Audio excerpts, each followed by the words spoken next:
Living together റിലേഷൻഷിപ്പുകളിൽ സ്ത്രീകൾക്ക് എവിടെയാണ് സുരക്ഷിതത്വമുള്ളത്? പങ്കാളിയെ ഭർത്താവെന്ന് പറയാൻ കഴിയുമോ? സ്വന്തം ഇഷ്ടപ്രകാരം ഒരാൾക്കൊപ്പം ജീവിക്കാൻ ഇറങ്ങിത്തിരിക്കുന്ന പെൺകുട്ടികൾക്കുണ്ടാകുന്ന ദുരനുഭവം ആരെങ്കിലും തിരിച്ചറിയാറുണ്ടോ?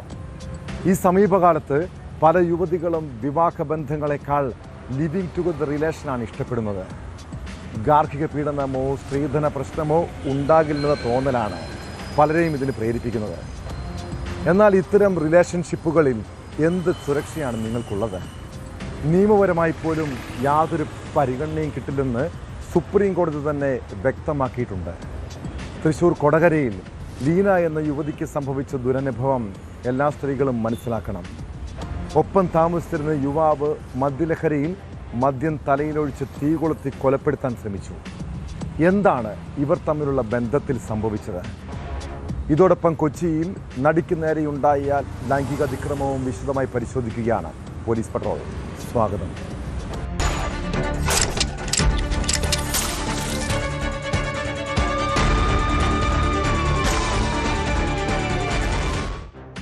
നമ്മുടെ നാട്ടിലെ പല പെൺകുട്ടികളും പറയുന്നത് അവർക്ക് കല്യാണമേ വേണ്ടെന്നാണ്. പകരം ഇഷ്ടപ്പെട്ട ആൾക്കൊപ്പം ലിവിങ് ടു ദ റിലേഷൻ. യാതൊരു കമ്മിറ്റ്മെൻറ്റ്സോ ബാധ്യതകളോ ഉത്തരവാദിത്വങ്ങളോ ഇല്ല. എന്നാൽ ഇത്തരം ബന്ധങ്ങളുടെ അപകടം പുതിയ തലമുറ മനസ്സിലാക്കണം കേട്ടോ. തൃശ്ശൂർ ആളൂരിൽ വീട്ടുകാരെ ഉപേക്ഷിച്ച് കാമുകനൊപ്പം ജീവിതം തുടങ്ങിയ ഒരു യുവതിയുടെ കഥയൊന്ന് കേൾക്കാം. അവളുടെ പേര് ലീന. കണ്ണൂർ സ്വദേശിനിയാണ്. ശാസ്താംകുന്ന് സ്വദേശി ശരത്തിനൊപ്പം ആളൂരിൽ വാടകയ്ക്ക് താമസിക്കുകയായിരുന്നു. അന്നു മുതൽ തുടങ്ങിയതാണ് അയാളുടെ ഉപദ്രവം. ലഹരിക്കടിമയായ ശരത്ത് പതിവായി യുവതിയെ ഉപദ്രവിക്കും. കഴിഞ്ഞ രാത്രി ആൺസുഹൃത്ത് ലീനയുടെ തലവഴി മദ്യമൊഴിച്ച് തീ കൊളുത്തി കൊലപ്പെടുത്താൻ ശ്രമിച്ചു. ഗുരുതരമായി പരിക്കേറ്റ യുവതി ആശുപത്രിയിൽ ചികിത്സയിലാണ്. കേസിൽ ചാലക്കുടിയിൽ റെഡ് ചില്ലീസ് എന്ന പേരിൽ സ്പാ സെൻ്റർ നടത്തുന്ന ശരത്തിനെ പോലീസ് അറസ്റ്റ് ചെയ്തിട്ടുണ്ട്.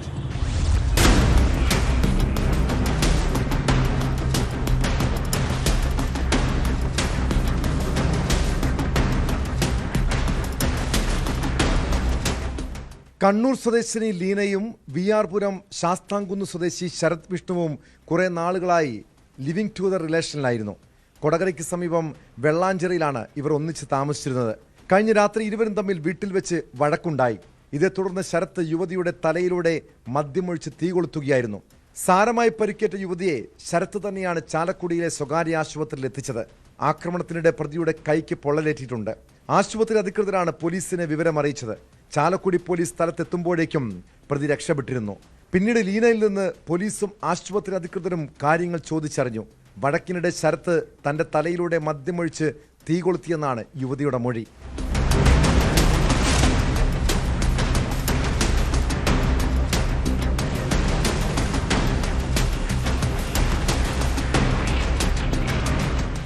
ലീന നൽകിയ വിവരത്തിന്റെ അടിസ്ഥാനത്തിൽ പ്രതിയുടെ ഫോൺ നമ്പർ കേന്ദ്രീകരിച്ച് പോലീസ് അന്വേഷണം നടത്തി. മണിക്കൂറുകൾക്കുള്ളിൽ തന്നെ ശരത്തിനെ ആളൂർ പോലീസ് അറസ്റ്റ് ചെയ്തു.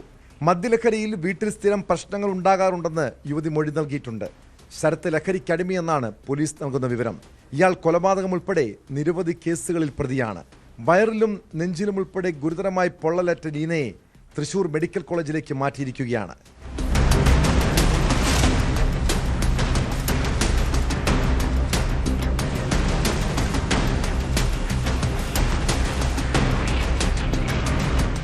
ന്യൂസ് 18 തൃശൂർ.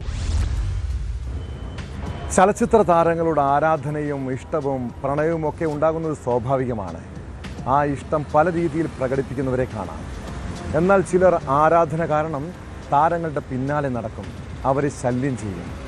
കൊച്ചിയിൽ കഴിഞ്ഞ ദിവസം ഒരു നടിക്ക് നേരെ അതിക്രമം നടത്തിയ സംഭവത്തെ അത്ര നിസ്സാരമായി കാണാൻ കഴിയില്ല. കലൂർ സ്റ്റേഡിയത്തിന് സമീപം നടക്കാൻ ഇറങ്ങിയപ്പോഴാണ് യുവാവ് കടന്നു പിടിച്ചത്. നടിയുടെ പരാതിയിൽ കത്രിക്കടവ് സ്വദേശി വിപിൻ റോയിയെ പോലീസ് അറസ്റ്റ് ചെയ്തു. IT കമ്പനി മാനേജറായി വിപിൻ കുറച്ച് നാളുകളായി സോഷ്യൽ മീഡിയ വഴി നടിയെ ശല്യം ചെയ്തിരുന്നു. പിന്നീട് ഇൻസ്റ്റഗ്രാമിൽ ഇയാളെ നടി ബ്ലോക്ക് ചെയ്തതിൻ്റെ പ്രകോപനത്തിലാണ് അതിക്രമം കാട്ടിയതെന്നാണ് പ്രതിയുടെ മൊഴി.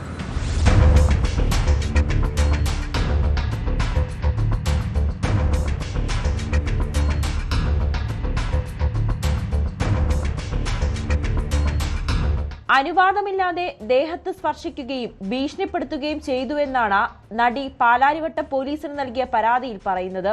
പ്രതി സമൂഹമാധ്യമങ്ങളിൽ നടിയെ ഫോളോ ചെയ്യുകയും സന്ദേശം അയക്കുകയും ചെയ്തിരുന്നു. ആരാധകനെന്ന നിലയിലായിരുന്നു ഇയാൾ സന്ദേശങ്ങൾ അയച്ചിരുന്നത്. ഇത് ശല്യമായതിനെ തുടർന്ന് നടി ഇയാളെ ബ്ലോക്ക് ചെയ്തു. തുടർന്ന് പുറത്തുവെച്ച് കണ്ടപ്പോൾ പ്രതി നടിയുടെ ശരീരത്തിൽ കയറി പിടിക്കുകയായിരുന്നുവെന്ന് പാലാരിവട്ടം പോലീസ് പറഞ്ഞു. സ്ത്രീത്വത്തെ അപമാനിക്കുക, സ്ത്രീകളോട് അതിക്രമം നടത്തുക എന്നീ കുറ്റങ്ങൾ ചുമത്തിയാണ് അറസ്റ്റ്. നടിയുടെ ഇൻസ്റ്റഗ്രാം പോസ്റ്റിൽ നിന്നും ലൊക്കേഷൻ മനസ്സിലാക്കിയാണ് പ്രതി കലൂർ സ്റ്റേഡിയത്തിലെത്തിയത്. വിപിന് നടിയോട് പ്രണയമുണ്ടായിരുന്നുവെന്നാണ് പോലീസ് പറയുന്നത്. MBA ബിരുദധാരിയായ പ്രതി കാക്കനാട്ടെ IT സ്ഥാപനത്തിന്റെ മാനേജറാണ്. വീട്ടിൽ നിന്നും അറസ്റ്റ് ചെയ്ത പ്രതിയെ കോടതിയിൽ ഹാജരാക്കി റിമാൻഡ് ചെയ്തു.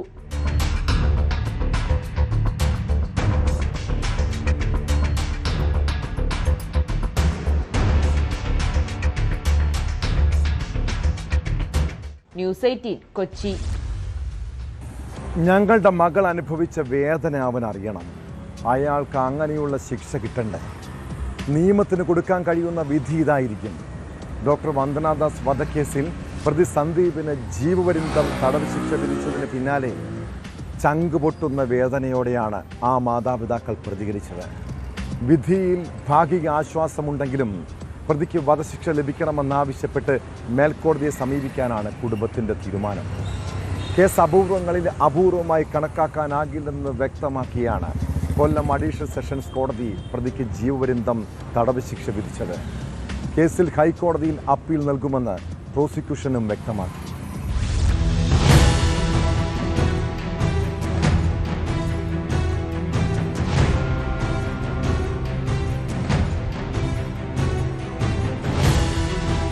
കേരളത്തെ നടുക്കിയ ഡോക്ടർ വന്ദനാദാസ് വധക്കേസിൽ ചുമത്തിയ പ്രധാന കുറ്റമായ കൊലപാതകം ഉൾപ്പെടെ തെളിയിക്കാൻ പ്രോസിക്യൂഷന് കഴിഞ്ഞതായി വ്യക്തമാക്കിയാണ് കോടതി ശിക്ഷ വിധിച്ചത്. ഗൂഢാലോചനയോ മുൻവൈരാഗ്യമോ ഇല്ലാത്ത സാഹചര്യത്തിൽ കേസ് അപൂർവങ്ങളിൽ അപൂർവം വിഭാഗത്തിൽപ്പെടുത്താൻ കഴിയില്ലെന്നായിരുന്നു കോടതിയുടെ നിരീക്ഷണം. ഇന്ത്യൻ ശിക്ഷാ നിയമത്തിലെ 302, 307, 326, 324, 323, 341, 201 എന്നീ വകുപ്പുകൾക്കൊപ്പം ആശുപത്രി സംരക്ഷണ നിയമത്തിലെ 3, 4 വകുപ്പുകൾ പ്രകാരമുള്ള കുറ്റങ്ങളും പ്രതി ചെയ്തതായി കോടതി കണ്ടെത്തിയിരുന്നു. തുടർന്നായിരുന്നു ശിക്ഷാവിധി.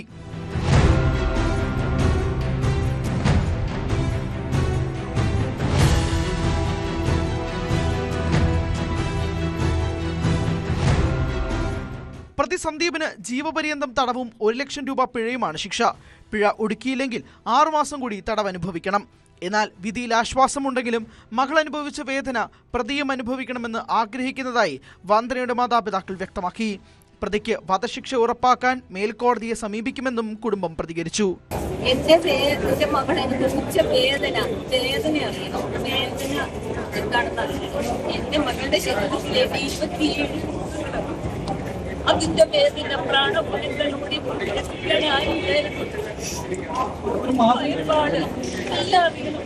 കോടതിയുടെ വിധിയിൽ ആശ്വാസമുണ്ട്.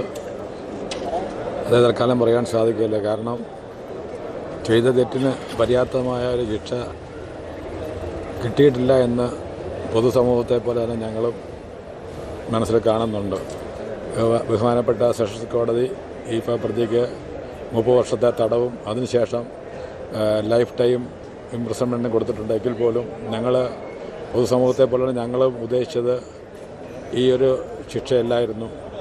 കാരണം അതിനുവേണ്ടി ഞങ്ങൾ കൂടുതൽ ശിക്ഷ പ്രതിക്ക് വാങ്ങിച്ചു കൊടുക്കുന്നതിന് വേണ്ടി പബ്ലിക് പ്രോസിക്യൂട്ടറായിട്ട് ആലോചിച്ച ശേഷം ഞങ്ങൾ കോടതിയിലേക്ക് പോകും എന്നുള്ളതാണ് ഞങ്ങളിപ്പോൾ പറയാനുള്ളത്. കേസിൽ നിന്ന് രക്ഷപ്പെടാൻ മാനസിക അസ്വസ്ഥതയുള്ളയാളാണെന്ന് പ്രതിഭാഗം വാദിച്ചെങ്കിലും ശാസ്ത്രീയ തെളിവുകളും ഡിജിറ്റൽ തെളിവുകളും നിരത്തി പ്രോസിക്യൂഷൻ ശക്തമായ വാദം നടത്തി. കേസിൽ വധശിക്ഷ നൽകണമെന്നായിരുന്നു പ്രോസിക്യൂഷന്റെ പ്രധാന ആവശ്യം. വിധി പ്രസ്താവം കൂടുതൽ പരിശോധിച്ച ശേഷം ബാക്കി കാര്യങ്ങൾ പറയാൻ സാധിക്കൂ. പ്രതി ജീവിതകാലം മുഴുവൻ ജയിൽ ശിക്ഷ അനുഭവിക്കേണ്ടി വരും. കേസിൽ ഹൈക്കോടതിയിൽ അപ്പീൽ നൽകുമെന്നും പ്രോസിക്യൂഷൻ പറഞ്ഞു. ഇന്ത്യൻ ശിക്ഷാ നിയമത്തിലെ 302 വകുപ്പ് പ്രകാരം 2 തരത്തിലുള്ള ശിക്ഷകളാണ് കോടതിക്ക് നൽകാൻ സാധിക്കുന്നത്. ഒന്ന് ജീവപര്യന്തം തടഞ്ഞു കഴിഞ്ഞ തടവും, അതല്ലെങ്കിൽ അപൂർവമായ കേസാണെന്ന് കണ്ടെത്തിക്കഴിഞ്ഞാൽ അതിന് വധശിക്ഷയും കോടതിക്ക് അനുവദിക്കാൻ സാധിക്കുന്നതാണ്. ഇവിടെ ഇത് അപൂർവമായ കുറ്റകൃത്യമാണ് എന്ന് കോടതി കണ്ടെത്താത്ത സാഹചര്യത്തിലാണ് 302 പ്രകാരമുള്ള അടുത്ത ശിക്ഷയായ ജീവപര്യന്തം കഠിന തടവ് കോടതി ഉത്തരവുണ്ടായിട്ടുണ്ട്. ഫൈൻ്റെ കാര്യത്തിനകത്ത് ഇന്ത്യൻ ശിക്ഷാനിയമത്തിലെ 302 പ്രകാരം 1 ലക്ഷം രൂപ പിഴ കോടതി ഉത്തരവുണ്ടായിട്ടുണ്ട്. അത് കൂടാതെ മറ്റു വകുപ്പുകൾക്കും കോടതി പിഴ ഉത്തരവുണ്ടായിട്ടുണ്ട്. അപ്പീല് ഈ കേസിലെ പ്രതിക്ക് കോടതി ഉത്തരവിട്ടിരിക്കുന്ന ശിക്ഷ ശരി പോരാ എന്നുള്ള ഒരു ചിന്താഗതിയുടെ അടിസ്ഥാനത്തിൽ ശിക്ഷ വർദ്ധിപ്പിക്കണമെന്നുള്ള ഒരു അപ്പീൽ ഹൈക്കോടതിയിൽ ഫയൽ ചെയ്യാൻ വേണ്ടി പ്രോസിക്യൂഷൻ റെക്കമെൻഡേഷൻ കൊടുക്കുന്നതാണ്. 2023 മെയ് 10 കൊട്ടാരക്കര താലൂക്ക് ആശുപത്രിയിൽ ഡ്യൂട്ടിക്കിടെ ഹൗസ് സർജനായിരുന്ന ഡോക്ടർ വന്ദനാദാസിനെ സർജിക്കൽ കത്രിക ഉപയോഗിച്ച് പ്രതി കുത്തിക്കൊലപ്പെടുത്തുകയായിരുന്നു. സർക്കാർ ആശുപത്രിയിൽ ഡ്യൂട്ടിക്കിടെ രോഗിയുടെ ആക്രമണത്തിൽ വനിതാ ഡോക്ടർ കൊല്ലപ്പെടുന്ന ആദ്യ സംഭവമായിരുന്നു ഇത്. കേസിൽ കൊല്ലം ജില്ലാ ക്രൈംബ്രാഞ്ച് ഡിവൈഎസ്പി MM ജോസ് കുറ്റപത്രം സമർപ്പിച്ചു. 70-ലേറെ സാക്ഷിമൊഴികൾ, 30-ൽ പരം തുണ്ടിമുതലുകൾ, 200-ലധികം രേഖകൾ എന്നിവയാണ് അന്വേഷണ സംഘം കോടതിയിൽ ഹാജരാക്കിയത്.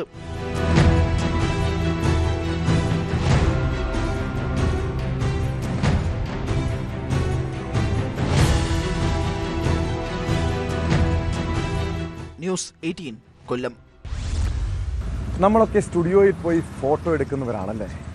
ഇങ്ങനെയുള്ള ഫോട്ടോകൾ പിന്നീട് ആവശ്യമുള്ളപ്പോൾ ഉപയോഗിക്കാനായി അവരുടെ കമ്പ്യൂട്ടറുകളിൽ തന്നെ സേവ് ചെയ്ത് വെക്കാറുണ്ട്. എന്നാൽ ഈ ചിത്രങ്ങൾ ദുരുപയോഗം ചെയ്യാനും സാധ്യതയുണ്ട് കേട്ടോ. കാസർഗോഡ് സ്ത്രീകളുടെ ഫോട്ടോകൾ മോർഫ് ചെയ്ത് നഗ്ന ചിത്രങ്ങൾ പ്രചരിപ്പിച്ച ഒരു ബിരുദനെക്കുറിച്ചാണ് പറഞ്ഞു വരുന്നത്. കേസിൽ സ്റ്റുഡിയോ ആൽബം ഡിസൈനറായ അനൂപിനെ പോലീസ് അറസ്റ്റ് ചെയ്തു. 30-ലധികം യുവതികളുടെയും പെൺകുട്ടികളുടെയും ഫോട്ടോ മോർഫ് ചെയ്ത് നഗ്ന ചിത്രങ്ങൾ പ്രചരിപ്പിച്ചുവെന്നാണ് ഇയാൾക്കെതിരെയുള്ള കേസ്. ടെലിഗ്രാമിൽ ചിത്രം കണ്ടതോടെ ഒരു പെൺകുട്ടി നൽകിയ പരാതിയിലാണ് ഞെട്ടിപ്പിക്കുന്ന വിവരം പുറത്തു വന്നത്.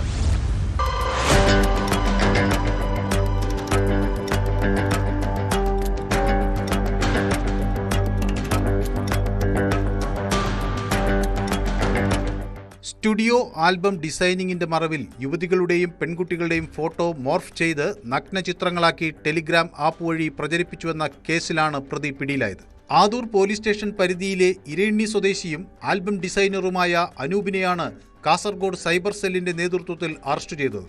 ഇത്തരത്തിൽ 30-ലധികം ഫോട്ടോകൾ മോർഫ് ചെയ്ത് നഗ്ന ചിത്രങ്ങളാക്കി പ്രതി ടെലിഗ്രാം ആപ്പ് വഴി പ്രചരിപ്പിച്ചുവെന്ന് പോലീസ് അന്വേഷണത്തിൽ കണ്ടെത്തി.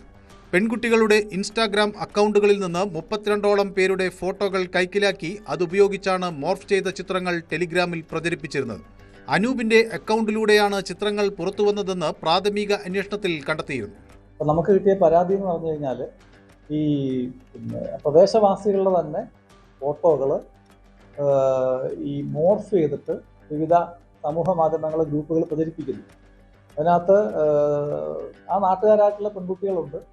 പിന്നെ അതേ ഗ്രൂപ്പിൽ തന്നെ ഈ പുരുഷന്മാരുടെ ഫോട്ടോസും പ്രചരിപ്പിക്കുന്ന രീതിയിലുള്ള പരാതികൾ വന്നു. നമ്മളങ്ങനെ കേസ് രജിസ്റ്റർ ചെയ്തു.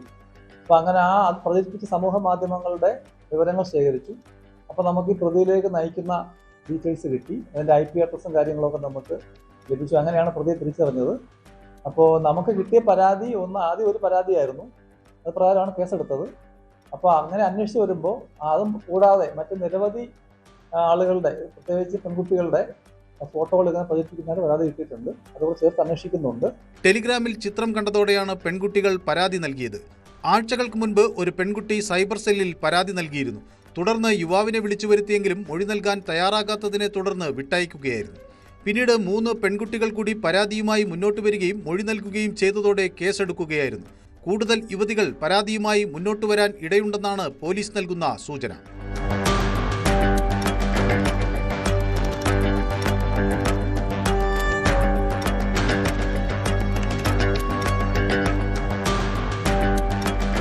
ന്യൂസ് 18 കാസർഗോഡ്. സാമ്പത്തിക ഇടപാടുകൾ സെറ്റിൽ ചെയ്യാൻ കൊട്ടേഷൻ, അതിൻ്റെ ഭാഗമായി തട്ടിക്കൊണ്ടുപോകൽ. കേരളത്തിലെ വടക്കൻ ജില്ലകളിൽ തട്ടിക്കൊണ്ടുപോകലും മർദ്ദനവുമൊക്കെ പതിവ് വാർത്തകളാണ്. മലപ്പുറം ചങ്ങരംകുളത്ത് യുവാവിനെ തട്ടിക്കൊണ്ടുപോയി കൊലപ്പെടുത്താൻ ശ്രമിച്ച കേസ് ഏറെ കോളിളക്കം സൃഷ്ടിച്ചിരുന്നു. എടപ്പാളിൽ നിന്ന് യുവാവിനെ തട്ടിക്കൊണ്ടുപോയി കൊലപ്പെടുത്താൻ ശ്രമിച്ച കേസിൽ പ്രതികൾ ഒടുവിൽ പിടിയിലായി. പ്രതികളെ വാഹനത്തിൽ പിന്തുടർന്ന് സാഹസികമായാണ് പോലീസ് പൊക്കിയത്. കേസിൽ ഒരാൾ കൂടി ഇനി പിടിയിലാകാനുണ്ട്.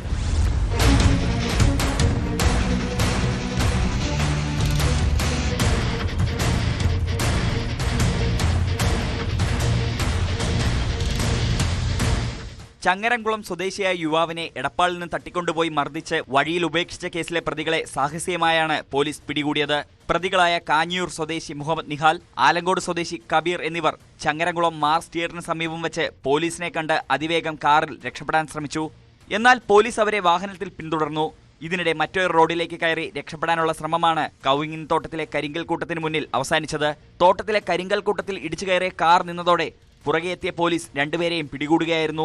അറസ്റ്റിലായ കബീർ സമാനമായ നിരവധി കേസുകളിൽ പ്രതിയാണെന്ന് ഉദ്യോഗസ്ഥർ പറഞ്ഞു.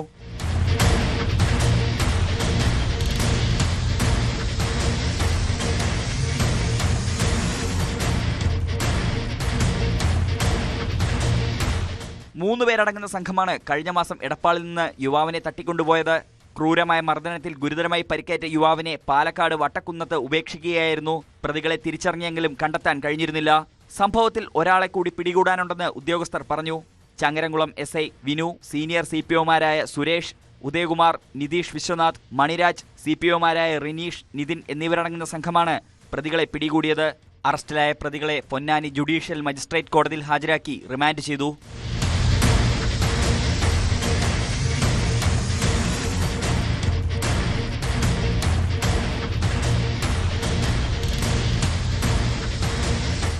ന്യൂസ് 18 തിരൂർ. ജീവിതത്തിൽ എന്ത് പ്രശ്നങ്ങളുണ്ടെങ്കിലും സ്വന്തം മക്കളോട് ക്രൂരത കാട്ടാൻ ആർക്കെങ്കിലും കഴിയുമോ? ജീവിച്ച് കൊതി തീരും മുൻപ് സ്വന്തം മാതാപിതാക്കളുടെ കൈകൊണ്ട് തന്നെ ജീവൻ നഷ്ടപ്പെടുന്ന കുട്ടികളെക്കുറിച്ച് കേൾക്കുമ്പോൾ തന്നെ മനസ്സ് പിടയാറുണ്ട്. കൊച്ചി വടുതലയിൽ മക്കളെ കൊലപ്പെടുത്തിയ അമ്മയും അമ്മൂമ്മയും ആത്മഹത്യ ചെയ്ത കേസ് ഏറെ നടുക്കമുളവാക്കിയതാണ്. തിരുവനന്തപുരം സ്വദേശികളായ ഒരു കുടുംബത്തിലെ 5 പേരെയാണ് വീട്ടിൽ മരിച്ച നിലയിൽ കണ്ടെത്തിയത്. കുടുംബ പ്രശ്നങ്ങൾ മൂലം ആത്മഹത്യ ചെയ്യുകയാണെന്ന സൂചനയുള്ള കുറിപ്പ് പോലീസിന് ലഭിച്ചു. സ്വകാര്യ ആശുപത്രിയിലെ ചികിത്സയ്ക്കായി കൊച്ചിയിൽ വാടകയ്ക്ക് താമസിച്ചിരുന്ന കുടുംബമാണ് ആത്മഹത്യ ചെയ്തത്. മരിച്ച അശ്വതിയുടെ ഭർത്താവ് കുറച്ചുനാൾ മുൻപ് ജീവനൊടുക്കിയിരുന്നു.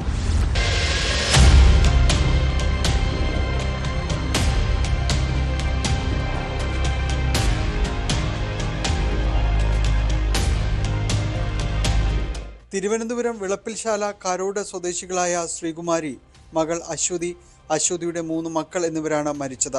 കുട്ടികൾക്ക് 14, 5, 2 എന്നിങ്ങനെയാണ് പ്രായം. കുട്ടികളിൽ ഒരാളുടെ ചികിത്സയ്ക്കായി 2 മാസം മുൻപ് കൊച്ചിയിലെത്തിയ ഇവർ വടുതല കർഷക റോഡിലെ ഗ്രീൻ ഗാർഡൻ അപ്പാർട്ട്മെന്റിൽ വാടകയ്ക്ക് താമസിച്ചു വരികയായിരുന്നു. കുട്ടികൾക്ക് വിഷം നൽകി കൊലപ്പെടുത്തിയ ശേഷം അമ്മയും മുത്തശ്ശിയും ജീവനൊടുക്കിയതാണെന്നാണ് സൂചന.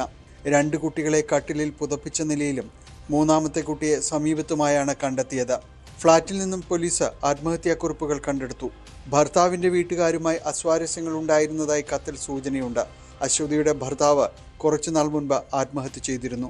അപ്പോൾ ആത്മഹത്യാ കുറിപ്പ് എഴുതിയില്ല. അപ്പോൾ അവരുടെ ഫാമിലി എന്തൊക്കെ ഡിസ്പ്യൂട്ടാണ് ആത്മഹത്യക്ക് കാരണം എന്നുള്ള തരത്തിലാണ് സൂയിസൈഡ് നോട്ട് എഴുതി വെച്ചത്. നമ്മൾ അന്വേഷിക്കുന്നുണ്ട്. ഇവരുടെ ഭർത്താവ് ഒരു സുമാർ 2 മാസം മുന്നേ ഹാങ് ചെയ്തിട്ടുണ്ട്, ആത്മഹത്യ ചെയ്തിട്ടുണ്ട്. അപ്പോൾ അതിന്റെ ഒരു ഇവരാണെന്നുള്ള ഉത്തരവാദി ഇവരാണെന്നുള്ള തരത്തിൽ ബ്ലെയിം ചെയ്തു എന്നൊക്കെയുള്ള തരത്തിലാണ് മറ്റേ സൂയിസൈഡ് നോട്ടിൽ എഴുതി വെച്ചത്. തിരുവനന്തപുരത്തെ വീട് വാടകയ്ക്ക് നൽകിയ ശേഷമാണ് ഇവർ കൊച്ചിയിലെത്തിയത്. ആശുപത്രി ആവശ്യങ്ങൾക്കായി വന്നു പോകുന്നവരാണ് ഈ പ്രദേശത്ത് കൂടുതലായും വാടകയ്ക്ക് എത്തുന്നവർ. പുതിയ താമസക്കാരായതിനാൽ അയൽവാസികളുമായി ഇവർക്ക് മുൻ പരിചയമോ മറ്റു ബന്ധങ്ങളോ ഉണ്ടായിരുന്നില്ല. നാട്ടുകാർക്ക് അധികം ഒരു പരിചയമില്ല. കാരണം ഇവര് ഒരു ട്രീറ്റ്മെന്റിന് വേണ്ടി ആസ്റ്റർ മെഡിസിറ്റിയിൽ വന്നതാണ്. രാവിലെ തൊട്ടപ്പുറത്ത് ഈ ഓണറിന്റെ ചേട്ടന്റെ മോനാണെന്ന് നോക്കിയപ്പോഴാണ് അറിയണത് ഇങ്ങനെ ഹാങ് ചെയ്ത് നിൽക്കണ കണ്ടത്. ഡീറ്റെയിൽസ് ഒന്നും നമുക്കും ആർക്കും പരിസരവാസികൾക്ക് അറിയില്ല എന്താണെന്ന്. ഈ വീടിന്റെ ഓണർ വിദേശത്താണ്. അദ്ദേഹത്തിന്റെ സഹോദരനാണ് ഇവിടെ താമസിക്കുന്നത്. അദ്ദേഹത്തിന്റെ മകൻ രാവിലെ വന്ന് നോക്കിയപ്പോഴാണ് അശ്വതി എന്ന് പറഞ്ഞ ലേഡി ഹാങ് ചെയ്ത് കിടക്കുന്നതായിട്ട് കാണാൻ സാധിച്ചത്. അപ്പം എന്നെ വിളിക്കുകയും ഞാനിവിടെ പോലീസുകാരെ അറിയിക്കുകയും വെച്ച് നോക്കിയപ്പോൾ ബാക്കി 4 പേരും കൂടി മറ്റേ അശ്വതി സാറിന്റെ അമ്മ ശ്രുതി നായർ ഇതുപോലെ ഹാങ് ചെയ്ത് കിടക്കുന്നതായിട്ട് കാണാൻ സാധിച്ചു. മുഖ്യ 3 പേര് കട്ടിയിൽ മരിച്ചു കിടക്കാനായിട്ട് കാണാൻ സാധിച്ചു. 3 കുഞ്ഞുങ്ങൾ. ഉന്നത പോലീസ് ഉദ്യോഗസ്ഥരും വിരലടയാള വിദഗ്ധരും വീട്ടിൽ വിശദമായ പരിശോധന നടത്തി. കൂടുതൽ തെളിവുകൾ ശേഖരിച്ചു. അയൽവാസികളിൽ നിന്നും വീട്ടുടമസ്ഥനിൽ നിന്നും മൊഴിയെടുത്തിട്ടുണ്ട്. ഇൻക്വസ്റ്റ് ഉൾപ്പെടെയുള്ള തുടർ നടപടികൾ പൂർത്തിയാക്കി മൃതദേഹം പോസ്റ്റ്മോർട്ടത്തിനായി എറണാകുളം മെഡിക്കൽ കോളേജിലേക്ക് മാറ്റി.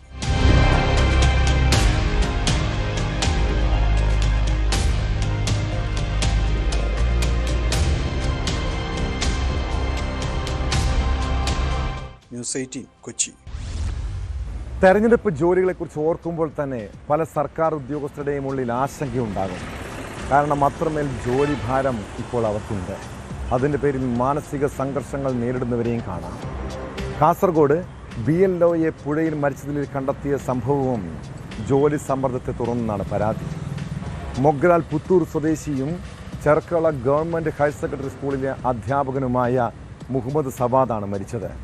സവാദിൻ്റെ മരണത്തിൽ പ്രതിഷേധിച്ച് ബന്ധുക്കളും കുടുംബാംഗങ്ങളും ആശുപത്രിക്ക് മുന്നിലെത്തി. കൂടുതൽ ചിന്തിക്കേണ്ടി വരുന്നുവെന്നും കടുത്ത മാനസിക സമ്മർദ്ദമുണ്ടെന്നുമാണ് ആത്മഹത്യാക്കുറിപ്പിൽ പറയുന്നത്. വ്യക്തിപരമായ കാരണങ്ങളാണോ അതോ ജോലി സമ്മർദ്ദം മൂലമാണോ ആത്മഹത്യയെന്നാണ് പോലീസ് അന്വേഷിക്കുന്നത്.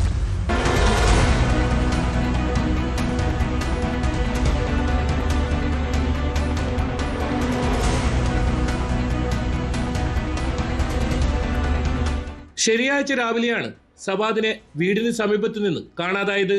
തുടർന്ന് നടത്തിയ അന്വേഷണത്തിൽ മൊഗ്രാൽ കടവത്തുപുഴയിൽ അവശനിലയിൽ കണ്ടെത്തുകയായിരുന്നു. ഉടൻ തന്നെ നാട്ടുകാരും രക്ഷാപ്രവർത്തകരും ചേർന്ന് കരക്കെത്തിച്ച് കാസർഗോഡ് ജനറൽ ആശുപത്രിയിൽ എത്തിച്ചുവെങ്കിലും ജീവൻ രക്ഷിക്കാനായില്ല. സവാദിന്റെ മരണത്തിൽ പ്രതിഷേധിച്ച് ബന്ധുക്കളും കുടുംബാംഗങ്ങളും ആശുപത്രിക്ക് മുന്നിൽ പ്രതിഷേധവുമായി രംഗത്തെത്തി. തെരഞ്ഞെടുപ്പ് ജോലികളുമായി ബന്ധപ്പെട്ട മാനസിക സമ്മർദ്ദങ്ങൾ സവാദ് നേരിട്ടിരുന്നുവെന്നാണ് കുടുംബാംഗങ്ങൾ പറയുന്നത്. സവാദ് BLO ഡ്യൂട്ടിയിലാണ് ഉണ്ടായിരുന്നത്. SIR വന്നതിന് ശേഷം അവന് ഫുൾ ടൈം ടെൻഷനിൽ തന്നെയാണ്. അവൻ്റെ ഉപ്പ പറയലുണ്ട്, ഉമ്മ പറയാറുണ്ട്. ഞാൻ തൊട്ടടുത്ത് വീട്ടിലുള്ളതാണ്. നമ്മളെ ക്ലബ് മെമ്പറാണ്, ആ ക്ലബിൻ്റെ പ്രസിഡൻ്റാണ്, വെഗാൻസ് ക്ലബിൻ്റെ. നമ്മൾ 5 പ്രാവശ്യം ക്യാമ്പയിൻ വെച്ചിന് ക്ലബിലൊക്കെ ഇതിൻ്റെ. അപ്പോൾ അവനക്ക് പണി തീറലില്ല ഇതിൻ്റെ. അവൻ ഇന്നലെ വരെ അവൻ എപ്പോഴും ഇന്ന് 12 മണിക്ക് മുമ്പ് എന്തോ ഒന്ന് തീർത്ത് കൊടുക്കണമെന്ന് പറഞ്ഞിരുന്നു. അവനക്ക് 7 ആൾ ബാക്കിയുണ്ടായിരുന്നു, തീർന്നിട്ടായിരുന്നു. അത് സമ്മർദ്ദം കൊണ്ട് അവനെ ഇവിടുത്തെ SIR സിസ്റ്റം മൂലം അവനെ നമ്മളൊരു മെമ്പർ, നമ്മളൊരു സഹപ്രവർത്തകനെ ഇല്ലാത്തതാണ്. ഗവൺമെൻറ് ഉദ്യോഗസ്ഥനാണ്, ചെർക്കള സ്കൂൾ ഹൈസ്കൂൾ അറബിക് അധ്യാപകനാണ്. ഇനി ഓനെ ആരാണ് ഓനക്ക് സമ്മർദ്ദം ചെലുത്തിയത് അവരെ നിയമത്തിൻ്റെ മുമ്പിൽ കൊണ്ടുവരണം. ഓൻ്റെ കുടുംബത്തിന് നീതി കിട്ടണം. അതേസമയം സവാദിന്റെ ആത്മഹത്യാക്കുറിപ്പ് കണ്ടെത്തിയിട്ടുണ്ട്. കൂടുതൽ ചിന്തിക്കേണ്ടി വരുന്നു, കടുത്ത മാനസിക സമ്മർദ്ദമുണ്ടെന്നുമാണ് ആത്മഹത്യാക്കുറിപ്പിൽ പറയുന്നത്. പോലീസ് ഇൻക്വസ്റ്റും മറ്റ് നിയമ നടപടികളും പൂർത്തിയാക്കിയ ശേഷം മൃതദേഹം പോസ്റ്റ്മോർട്ടം നടത്തി ബന്ധുക്കൾക്ക് വിട്ടു നൽകി. സംഭവത്തിൽ കൂടുതൽ വ്യക്തത വരുത്തുന്നതിനായി കുമ്പള പോലീസ് അന്വേഷണം ശക്തമാക്കിയിട്ടുണ്ട്. വ്യക്തിപരമായ കാരണമാണോ അതോ അമിത ജോലി സമ്മർദ്ദം മൂലമാണോ സവാദ് ആത്മഹത്യ ചെയ്തതെന്ന് സംബന്ധിച്ചാണ് പ്രധാനമായും അന്വേഷിക്കുന്നത്. ആത്മഹത്യാക്കുറിപ്പിന്റെ ഉള്ളടക്കം, സവാദ് അടുത്തിടെ നേരിട്ടിരുന്ന വ്യക്തിപരമായ സാഹചര്യങ്ങൾ, ഫോൺ രേഖകൾ എന്നിവയും അന്വേഷണ പരിധിയിലുണ്ട്. കുറിപ്പിന്റെ അസൽ സ്വഭാവവും അതിലെ വിവരങ്ങളുടെ വിശ്വാസ്യതയും പരിശോധിച്ച ശേഷമേ അന്തിമ നിഗമനത്തിലെത്താനാകൂ എന്നാണ് അന്വേഷണ സംഘത്തിന്റെ നിലപാട്. ആത്മഹത്യാക്കുറിപ്പ് കണ്ടെത്തിയതിലൂടെ കേസന്വേഷണത്തിൽ പുതിയ വഴിത്തിരിവാണ് ഉണ്ടായിരിക്കുന്നത്.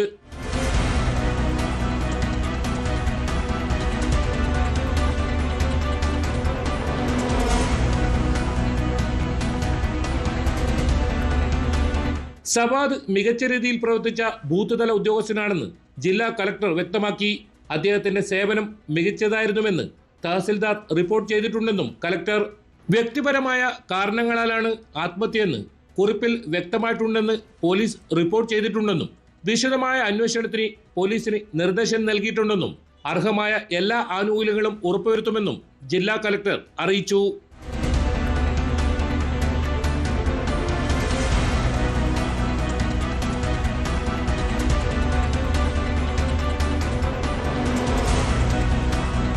ന്യൂസ് 18 കാസർഗോഡ്.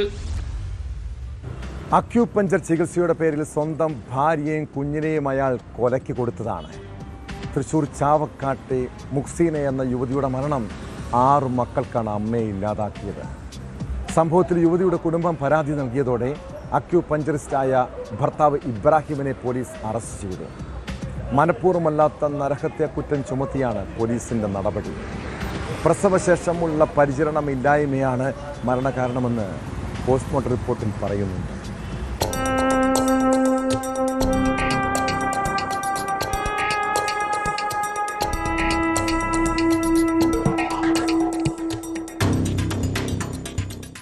ജനുവരി 6 വീട്ടിൽ വെച്ചാണ് 37-കാരിയായ മുഹ്സിനയുടെ പ്രസവം നടന്നത്. 6 ദിവസത്തിന് ശേഷം കുഞ്ഞ് മരിച്ചു. പിന്നീട് മുഹ്സിനയുടെ ആരോഗ്യനിലയും വഷളായി. എന്നാൽ കുടുംബവുമായി ഒരു തരത്തിലും ബന്ധപ്പെടാൻ മുഹ്സിനയെ ഭർത്താവ് അനുവദിച്ചില്ല. കഴിഞ്ഞ ദിവസം ചാവക്കാട്ട് വീട്ടിലേക്ക് എത്തിയപ്പോഴാണ് മുഹ്സീനയുടെ പിതാവും സഹോദരിയും ഗുരുതരാവസ്ഥയിലുള്ള യുവതിയെ കണ്ടത്. പിന്നാലെ ആശുപത്രിയിലേക്ക് എത്തിച്ചുവെങ്കിലും ജീവൻ രക്ഷിക്കാനായില്ല. അക്യൂപഞ്ചറിസ്റ്റായ ഭർത്താവ് ഇബ്രാഹിമിനെതിരെ കുടുംബം പരാതി നൽകിയതോടെയാണ് പോലീസ് ഇയാൾക്കെതിരെ കേസെടുത്തത്. തുടർന്ന് മനഃപൂർവ്വമല്ലാത്ത നരഹത്യാ കുറ്റം ചുമത്തി ഭർത്താവിനെ അറസ്റ്റ് ചെയ്തു.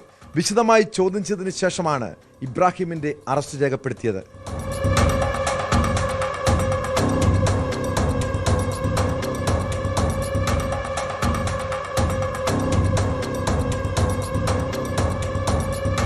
പ്രസവശേഷമുള്ള പരിചരണമില്ലായ്മയാണ് മരണകാരണമെന്ന് പോസ്റ്റ്മോർട്ടത്തിൽ കണ്ടെത്തിയിരുന്നു.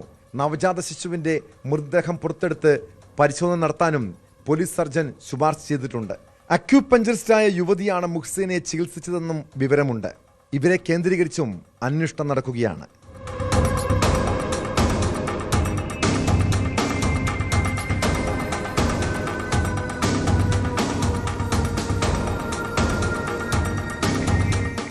ന്യൂസ് 18 തൃശൂർ. രാഹുൽ മാങ്കൂട്ടത്തിനെതിരെ പരാതിക്കാരി മുദ്രവെച്ച കവറിൽ സുപ്രീം കോടതിയിൽ സമർപ്പിച്ച രേഖകളിൽ എന്താണുള്ളത്? പ്രായപൂർത്തിയാകാത്ത ഒരു കുട്ടി ഉൾപ്പെടെ 10 പേരെ അയാൾ പീഡനത്തിന് ഇരയാക്കിയിട്ടുണ്ടെന്ന ആരോപണം കോടതി മുഖവിലക്കെടുക്കുമോ? ബലാത്സംഗ കേസിൽ രാഹുൽ മാങ്കൂട്ടത്തിന് അനുവദിച്ച മുൻകൂർ ജാമ്യം റദ്ദാക്കണമെന്നാവശ്യപ്പെട്ടുള്ള ഹർജി സുപ്രീം കോടതി ബുധനാഴ്ച പരിഗണിക്കുകയാണ്. കേസുമായി ബന്ധപ്പെട്ട ചില രേഖകൾ പരാതിക്കാരിയായ യുവതിയുടെ അഭിഭാഷകൻ കഴിഞ്ഞ ദിവസം സുപ്രീം കോടതിയിൽ രജിസ്ട്രിക്ക് കൈമാറിയിരുന്നു. ഇതിന് പിന്നാലെയാണ് ബുധനാഴ്ച പരിഗണിക്കുന്ന കേസുകളുടെ പട്ടികയിൽ സുപ്രീം കോടതി ഈ ഹർജിയും ലിസ്റ്റ് ചെയ്തത്.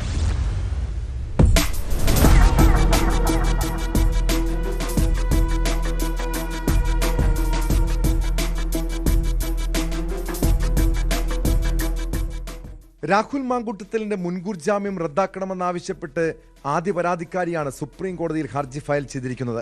കഴിഞ്ഞ ദിവസമാണ് പരാതിക്കാരിയുടെ അഭിഭാഷകൻ KR സുഭാഷ് ചന്ദ്രൻ മുദ്രവെച്ച കവറിൽ ചില രേഖകൾ കോടതിക്ക് കൈമാറിയത്. എന്നാൽ മുദ്രവെച്ച കവറിലെ രേഖകൾ എന്താണെന്ന് വ്യക്തമല്ല. മുൻകൂർ ജാമ്യം റദ്ദാക്കണമെന്നാവശ്യപ്പെട്ട് നൽകിയ ഹർജിയിൽ രാഹുൽ മാങ്കൂട്ടത്തിനെതിരെ ഗുരുതരമായ ആരോപണങ്ങളാണ് പരാതിക്കാരി ഉന്നയിച്ചിരിക്കുന്നത്. പ്രായപൂർത്തിയാകാത്ത ഒരു കുട്ടി ഉൾപ്പെടെ 10 പേരെ പീഡനത്തിന് ഇരയാക്കിയിട്ടുണ്ടെന്ന പരാതി നിലവിലുണ്ടെന്നാണ് ഹർജിയിൽ ആരോപിക്കുന്നത്.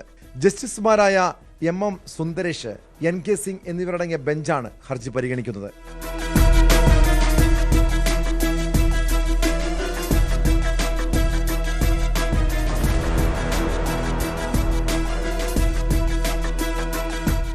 ബംഗളൂരു സ്വദേശിനിയെ പീഡിപ്പിച്ചെന്ന കേസിൽ രാഹുൽ മാങ്കൂട്ടത്തിലിന്റെ മുൻകൂർ ജാമ്യം റദ്ദാക്കണമെന്നാവശ്യപ്പെട്ട് പോലീസ് സമർപ്പിച്ച ഹർജി കഴിഞ്ഞ ദിവസം കോടതി തള്ളിയിരുന്നു.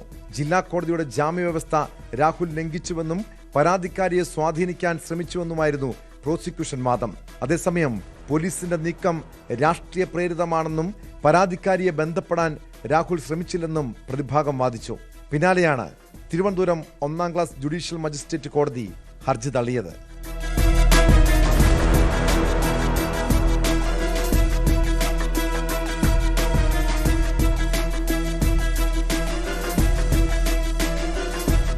ന്യൂസ് 18 തിരുവനന്തപുരം. മലപ്പുറം വളാഞ്ചേരി കേന്ദ്രീകരിച്ച് വിദ്യാർത്ഥികൾക്കും യുവാക്കൾക്കുമിടയിൽ ലഹരി വിൽപ്പന സജീവമാണ്. ഇതര സംസ്ഥാനങ്ങളിൽ നിന്ന് ഏജന്റുമാർ വഴിയാണ് മയക്കുമരുന്നും കഞ്ചാവും ഇവിടെ എത്തിക്കുന്നത്. വളാഞ്ചേരിയിൽ സ്കൂൾ കേന്ദ്രീകരിച്ച് ലഹരി വിൽപ്പന നടത്തിവന്ന ഇതര സംസ്ഥാന തൊഴിലാളിയെ പിടികൂടിയപ്പോഴാണ് ഈ വിവരങ്ങൾ പുറത്തുവന്നത്. ബംഗാൾ സ്വദേശി ചന്ദ്രഗന്ധയെ വളാഞ്ചേരി പോലീസും ഡാൻസ് ഓഫ് സംഘവും ചേർന്നാണ് പിടികൂടിയത്. കേസിൽ കൂടുതൽ അറസ്റ്റ് ഉണ്ടാകുമെന്നാണ് പോലീസ് നൽകുന്ന വിവരം.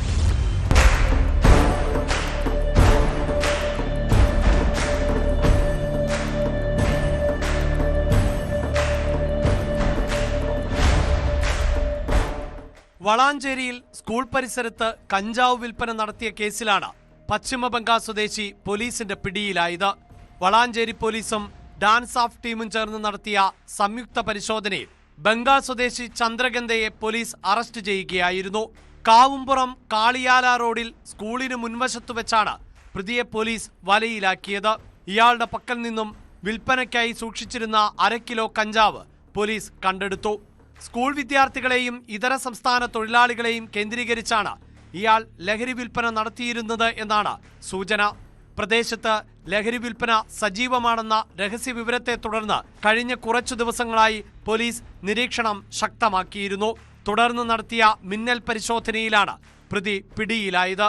ലഹരി മാഫിയക്കെതിരായ നടപടികൾ വരും ദിവസങ്ങളിലും കർശനമായി തുടരുമെന്ന് വളാഞ്ചേരി പോലീസ് അറിയിച്ചു.